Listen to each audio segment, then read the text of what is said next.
malaking bagay yung pagkakaroon ng digitalization pagdating doon sa pag-close ng gap ng challenges dito sa Bangsamoro government.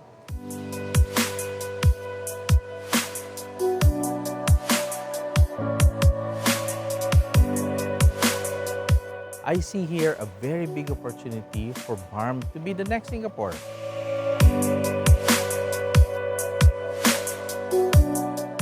Part of our enhanced 12-point agenda in the Bangsamoro Autonomous Region in Muslim Mindanao is the commitment to strengthen our digital infrastructure and enhance governance. We know very well that digital transformation is an equalizer. LIPS is basically an instrument that allows the MILG to bring governance services closer to the citizens. One of our initiatives there is the Electronic Business One-Stop Shop. It's a system where you can easily conduct business with agencies, mapabilis, through digital transformation. Bilang nasa post-conflict situation ang Bangsamoro, marami pang kailangang habulin para maging at par sa mga karatig lugar natin sa buong Pilipinas.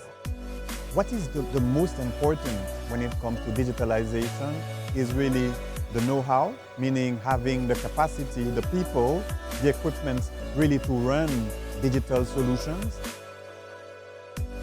It is helpful that we have digitalization in place within the premise of leave no one behind.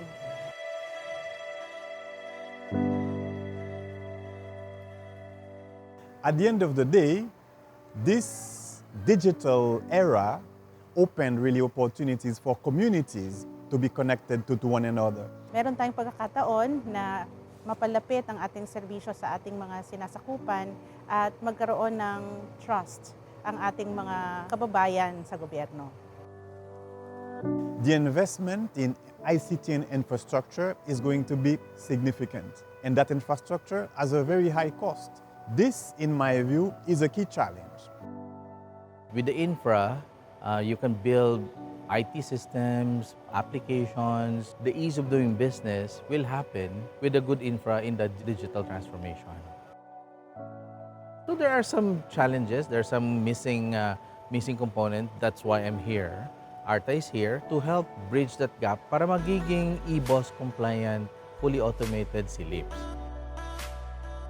Meaning, hindi lang po MILG, hindi lang BICTO, but it has to be with the telecom companies as well, private sectors. Yun yung kailangan doon. Kasama ito sa Bangsamoro Development Plan na paigtingin ang ating infrastructure support sa digital technology. Patuloy ang suporta ng ating Bangsamoro Parliament at ng Bangsamoro Cabinet sa digitalization sa BARM.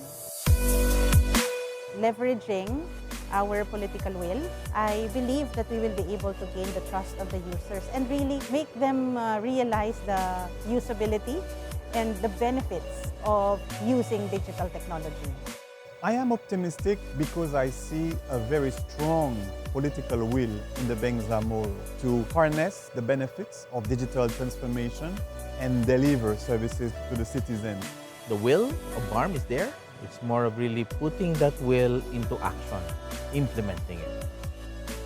Once the public or even the businesses can engage with the government easier, and then we apply technology and with a supported infrastructure, then you'll have more opportunity, more businesses. Kasi ang daming opportunity sa BARM.